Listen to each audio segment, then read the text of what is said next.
세상에는 많은 리더가 있다. 하지만 진심으로 존경받는 리더는 드물다. 사람들은 말 잘하는 사람보다 위기 속에서도 흔들리지 않는 사람을 따뜻하게 기억한다. 나는 평생 사업을 하며 수천 명의 사람을 봤다. 그 중에서 오래 남은 사람은 언제나 말이 아니라 태도로 신뢰를 쌓은 사람이었다. 1938년 대구의 한 허름한 상점. 비가 억수같이 내리던 어느 밤 한 직원이 창백한 얼굴로 뛰어왔다. 회장님, 채권자가 문 앞에서 기다리고 있습니다. 그의 목소리는 떨리고 있었다. 나는 결산 장부를 덮고 조용히 일어섰다. 그리고 그 직원 옆에 앉아 말했다. 괜찮다. 내가 있네. 그 짧은 한마디에 방 안의 공기가 바뀌었다. 그 직원은 아무 말도 하지 못했지만 눈가가 젖어 있었다. 나는 그날 어떤 훈계도 하지 않았다. 잘잘못을 따지지도 않았다. 다만 그의 불안한 마음 옆에 있어준 것뿐이었다. 그날 이후 나는 확신했다. 사람은 언제나 옳고 그름보다 이해를 원한다.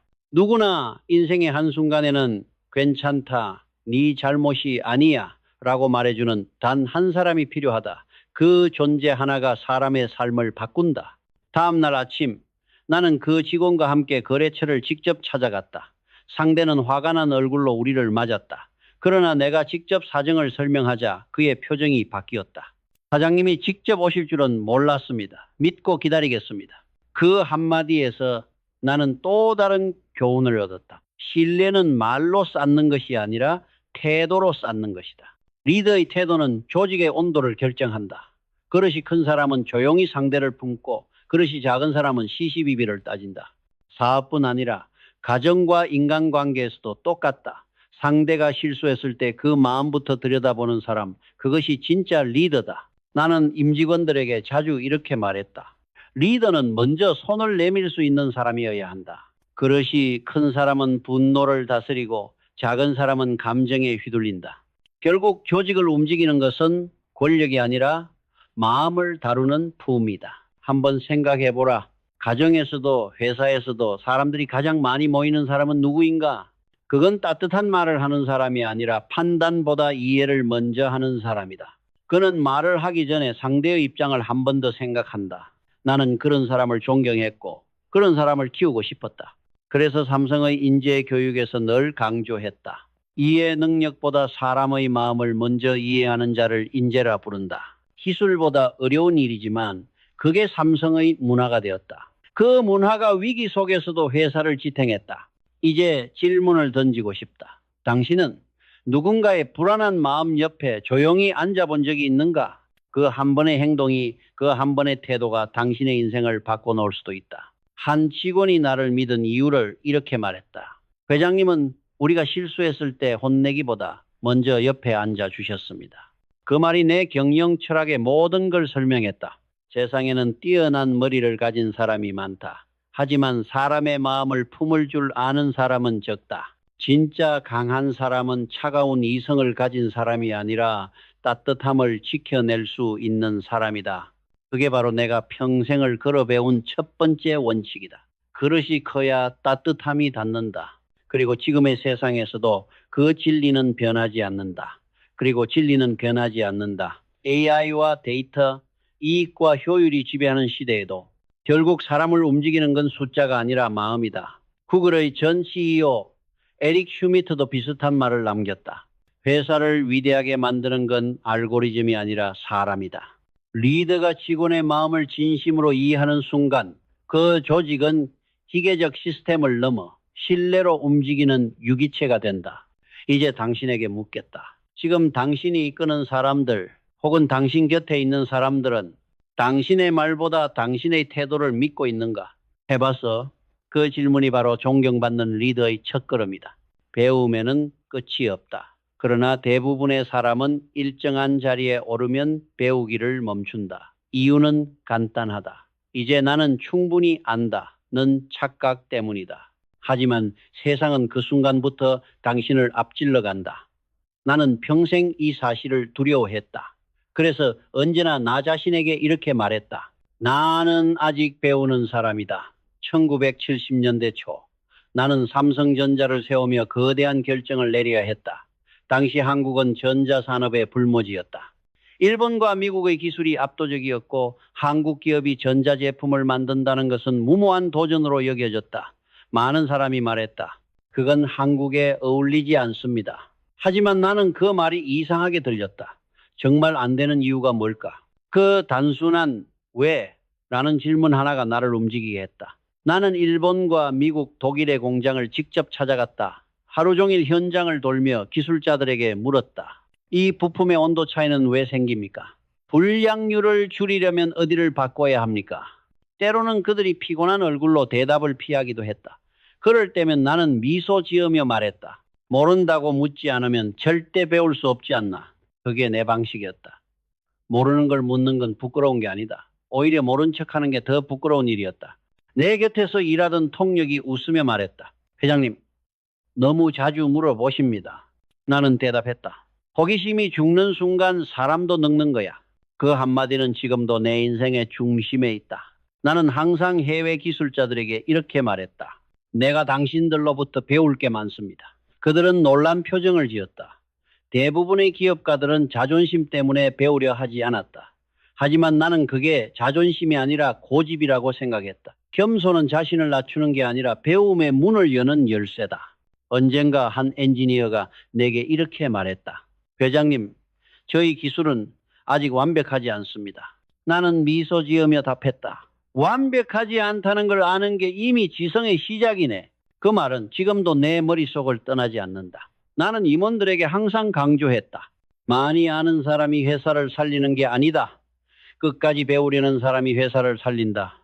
삼성의 모든 혁신은 그런 사람들의 손끝에서 태어났다. 새로운 아이디어가 필요할 때마다 나는 젊은 직원들에게 말했다. 책상에만 앉지 말고 밖으로 나가라. 시장, 공장, 길거리. 답은 현장에 있다. 이 정신이 없었다면 삼성은 결코 반도체에 도전하지 못했을 것이다. 그때 세상은 우리를 미쳤다고 했다. 한국 기업이 반도체를 한다고? 나는 단 한 문장으로 답했다. 모르니까 해봐야 한다. 이 한 문장이 삼성을 세계로 이끌었다. 지성은 책상 위에서 만들어지지 않는다. 현장 속에서, 사람 속에서, 실패 속에서 자란다. 나는 신입 사원들에게 자주 물었다. 요즘 무엇에 가장 호기심이 생기나? 그 대답이 곧 그 사람의 미래였다. 세상은 빠르게 변한다. 배움을 멈추는 순간 사람은 늙는다. 나이는 숫자일 뿐이다. 멈춘 호기심이 진짜 노화다. 지금의 세대에게도 이 원칙은 변하지 않는다. AI 시대라 불리는 오늘, 기술은 하루가 다르게 진화한다. 하지만 진짜 성장하는 사람은 여전히 모른다고 말할 용기를 가진 사람이다. 일론 머스크는 인터뷰에서 이렇게 말했다. 나는 전문가가 아니다. 하지만 나는 질문하는 법을 안다. 그 질문이 스페이스X를 만들었고 전기차 산업의 혁신을 이끌었다. 결국 호기심은 세상을 바꾸는 불씨다. 한 가지를 기억하라.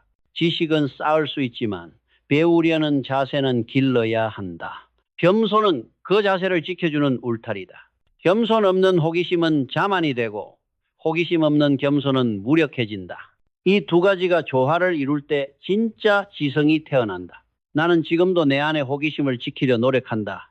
그것이 내가 젊음을 잃지 않는 이유이자 삼성이 끝없이 진화할 수 있었던 근원이었다. 이제 당신에게 묻고 싶다. 요즘 무엇이 당신을 궁금하게 하는가? 그리고 그 궁금함을 행동으로 옮겨본 적이 있는가? 해봐서? 그 한 걸음이 바로 당신을 성장시키는 첫 번째 불꽃이다. 살다 보면 누구에게나 마음이 요동치는 순간이 있다. 불안, 분노, 실망, 공포, 감정의 파도는 아무리 강한 사람이라도 삼켜버릴 수 있다. 그러나 진짜 강한 사람은 그 파도 속에서도 중심을 잃지 않는다. 나는 평생 수많은 위기를 겪으며 깨달았다. 리더의 가장 큰 적은 외부의 경쟁이 아니라 자기 안의 감정이다. 1970년대 후반 삼성은 사업 확장을 두고 큰 내분을 겪고 있었다. 한쪽은 지금은 멈춰야 한다고 주장했고 다른 한쪽은 이때가 기회다라며 맞섰다. 회의실 공기는 무겁고 직원들의 눈빛에는 피로와 긴장이 가득했다. 나도 흔들렸다. 그날 밤 한남동 본사 창가에 서서 서울의 불빛을 내려다봤다. 수많은 빛이 반짝이는데 내 마음은 이상할 정도로 고요했다. 그때 속으로 이렇게 중얼거렸다. 화가 난다고 해서 옳은 결정을 내릴 수 있는 건 아니다. 그 순간 나는 모든 회의를 멈추었다. 그리고 단 하루 스스로를 정리하는 시간을 가졌다. 다음 날 회의실에 들어선 나는 담담히 말했다. 어제는 모두 감정이 앞섰습니다. 오늘은 이성으로 이야기합시다. 그 한마디에 공기가 바뀌었다. 아무도 큰 소리를 내지 않았다. 우리는 다시 현실을 바라보고 서로의 의견을 조정하며 한 방향으로 나아갔다. 그날 나는 확신했다. 지도자의 말 한마디는 화보다 무섭고 침묵보다 강하다. 감정은 인간의 본능이다. 하지만 그 본능을 다스릴 수 있을 때 비로소 품격이 생긴다. 나는 회장이라는 자리에서 수많은 결정을 내렸지만 가장 조심했던 건 내 마음의 파도였다. 한 번은 공장장이 보고 중에 말을 더듬었다. 서류가 뒤섞인 탓이었다. 그의 얼굴이 하얗게 질리고 회의실 전체가 얼어붙었다. 나는 잠시 그를 바라보다가 조용히 말했다. 괜찮네. 나도 긴장할 땐 말이 꼬이더군. 그 말에 회의실에 웃음이 돌았다. 그날 나는 다시 확신했다. 한 사람의 여유가 100사람의 공기를 바꾼다. 리더는 조직의 감정 온도를 조절하는 사람이다. 당신이 차분하면 조직은 안정되고 당신이 흔들리면 모두가 불안해진다. 감정을 통제한다는 건 냉정해지는 게 아니다. 사람에 대한 존중을 지키는 일이다. 나는 늘 말했다. 리더는 바람이 아니라 산처럼 있어야 한다.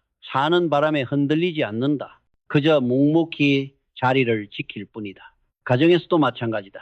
회사에서 받은 스트레스를 집으로 가져가면 집은 전쟁터가 된다. 나는 한 번도 가정에서 목소리를 높인 적이 없다. 왜냐하면 분노는 반드시 돌아와 신뢰를 갉아먹기 때문이다. 세상은 점점 더 빠르고 시끄러워진다. SNS에서 뉴스에서 사람들은 즉각 반응하고 감정적으로 대응한다. 하지만 진짜 품격은 즉시 반응하지 않는 데서 나온다. 한 번 숨을 고르고 한 번 생각하고 한 발 물러서는 여유. 그게 결국 인생을 구한다. 나는 직원들에게 자주 말했다. 화는 감정이지만 배려는 선택이다. 당신이 분노를 참는 순간 신뢰는 커진다. 리더가 자신을 다스릴 때 조직은 비로소 성장한다. 이건 단지 도덕적인 말이 아니다. 심리학에서도 증명된 사실이다. 하버드대의 연구에 따르면 감정적으로 안정된 리더가 있는 조직은 생산성이 평균보다 37% 높고 직원 만족도는 60% 이상 높다고 한다. 리더의 마음의 온도는 조직의 결과로 드러난다. 나는 한 번의 분노로 많은 것을 잃는 사람을 수도 없이 봤다. 말 한마디, 표정 하나가 평생의 신뢰를 무너뜨린다. 반대로 단 한 번의 침착함이 수십 년의 존경을 만든다. 그 차이는 감정을 다스릴 줄 아는가에 달려있다. 이제 당신에게 묻겠다. 누군가의 말 한마디에 상처받아 즉시 맞받아친 적이 있는가? 그때 잠시 숨을 고르고 미소를 지은 적은 있는가? 해봤어?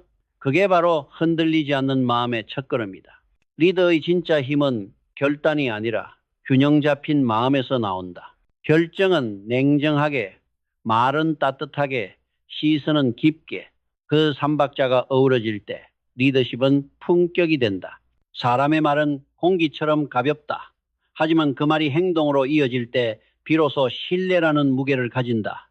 나는 평생을 살아오며 느꼈다. 신용은 기업의 생명이고 한 인간의 등골이다. 신용이 무너지면 아무리 돈이 많아도 기술이 뛰어나도 결국 아무도 당신을 믿지 않는다. 삼성상해를 처음 열었을 때 나는 자본도 인력도 부족했다.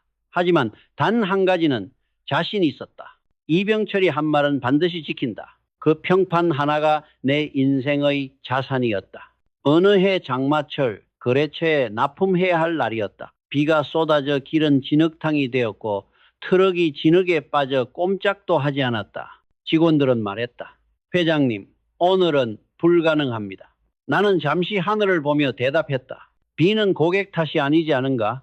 그날 밤 우리는 비옷을 입고 직접 트럭을 밀었다. 바퀴가 진흙을 튀기며 회전했고 손에는 흙이 덕지덕지 붙었다. 하지만 우리는 결국 약속한 시간에 납품을 마쳤다. 그 소식을 들은 거래처 대표는 다음날 전화를 걸어왔다. 회장님, 저는 그날 삼성의 신용을 보았습니다. 그런 데를 그 말 한마디는 돈으로 바꿀 수 없는 보상이었다. 그날 이후 나는 회사의 모든 벽마다 문구를 붙였다. 신용은 기업의 생명이다. 신뢰는 거창한 언약으로 쌓이지 않는다. 작은 약속을 반복해서 지키는 일상 속에서 만들어진다. 나는 직원들에게 늘 말했다. 사람은 실수를 잊지만 약속을 어긴 건 잊지 않는다. 누군가에게 전화하겠다고 말했으면 밤 10일시라도 해야 한다. 이번 주에 만나자고 했다면 먼저 날짜를 제안하라. 그 사소한 행동이 당신의 신뢰를 만든다. 1970년대 후반 나는 해외 바이어와 반도체 계약을 논의하고 있었다. 그들은 냉담했다. 기술보다 당신들의 약속을 믿을 수 있겠습니까? 나는 단호하게 대답했다. 삼성은 이익보다 신용을 먼저 남깁니다. 그 한마디로 계약이 체결됐다. 그들은 말했다. 이병철은 말뿐인 사람이 아니다. 그때 나는 깨달았다.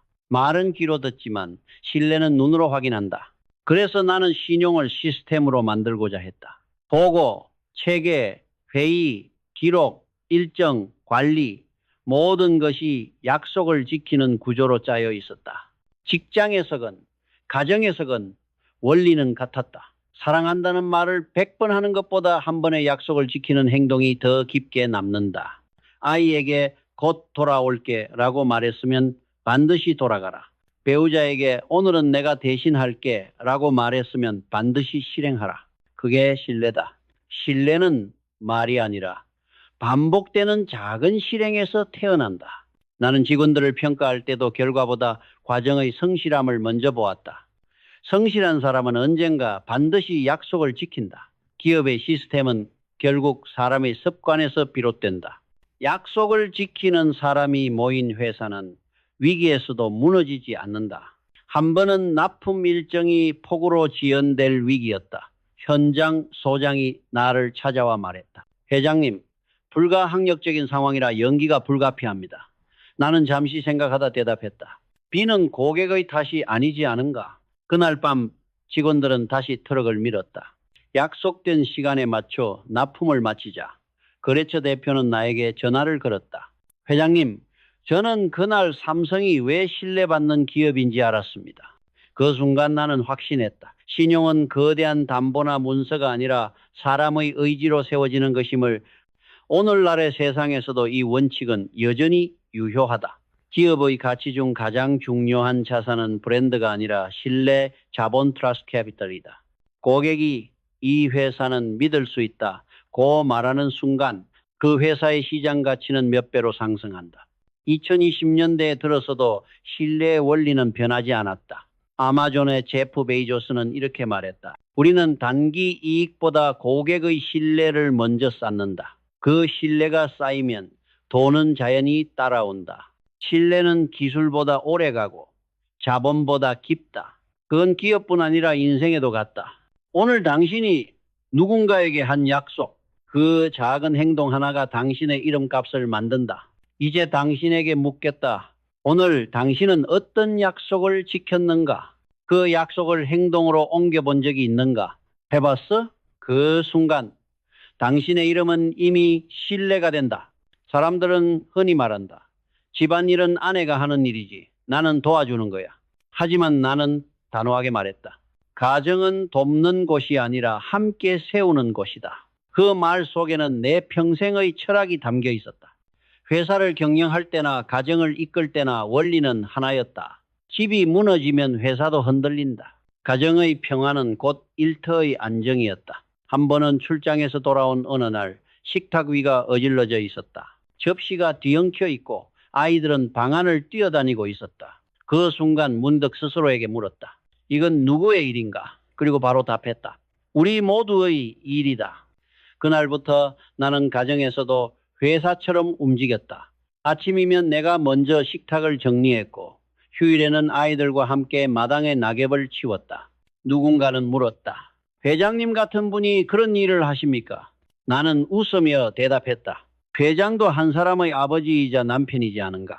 이 말을 하면 사람들은 놀랐다. 하지만 나는 정말로 그렇게 믿었다. 가정의 질서와 회사의 시스템은 하나의 철학에서 비롯된다. 책임을 나누는 마음, 작은 일을 소중히 여기는 태도, 그리고 서로에 대한 존중, 그게 곧 신뢰의 뿌리다. 돕는다는 말 속엔 이미 거리가 있다.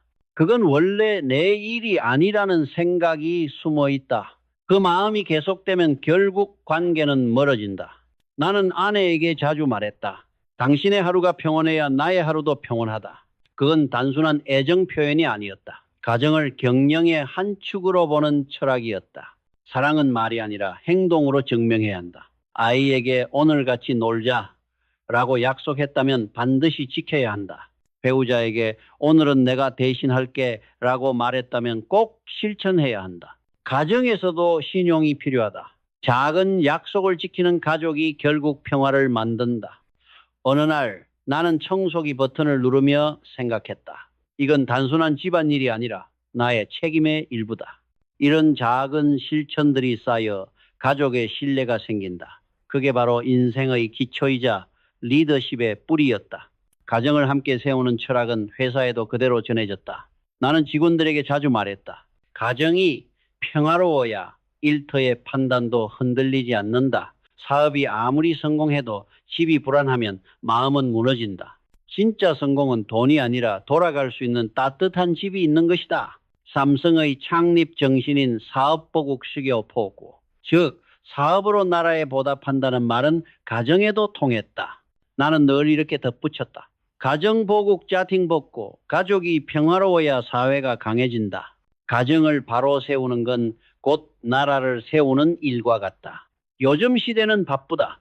많은 남편이, 많은 아버지가 시간이 없다고 말한다. 그러나 진짜 시간의 문제는 아니다. 마음의 우선순위의 문제다. 가정을 삶의 중심에 두는 순간 당신의 모든 판단과 결정은 한층 따뜻해지고 단단해진다. 심리학자 존 가트맨은 이렇게 말했다. 가정 내에서 신뢰가 높은 부부는 스트레스를 절반 이하로 느낀다. 가정의 평화는 단순한 행복이 아니라 삶의 에너지다. 그 에너지가 있어야 사회에서도 진심으로 일할 수 있다.